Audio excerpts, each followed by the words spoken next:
Sveiki visi! Ar žinote nuostabią žinią, kad Liepos 31 rugpjūčio 2 dienomis Kretingoje vyks nuostabi šventė – Porciunkulės atlaidai. Ir ypatinga diena jūsų laukia rugpjūčio 1 dieną.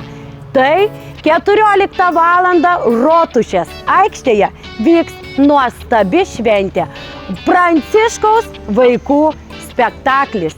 Labai jūsų laukiame.